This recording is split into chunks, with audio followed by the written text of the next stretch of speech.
interpretációban ezek az írásjegyek a török kori kézírásnak a helyeit mutatják. Embere vagy sem, mert sose láttam még senki sem. És hogyan jutok el a Smaragdvárosba?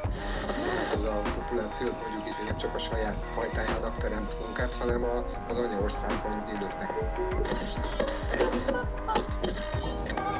És ezeket az eseményeket hatásokat szeretnénk. Ami jó, azt tartsuk meg, a rosszat pedig azt űzzük ki magunkból, és tegyük ki. Itt a jó és a rossz jelenti azt, hogy mindent meg kell vizsgálnunk az életünkben. Társadalmi Európa szerte. Tehát ez egy nagyon izgalmas kérdés.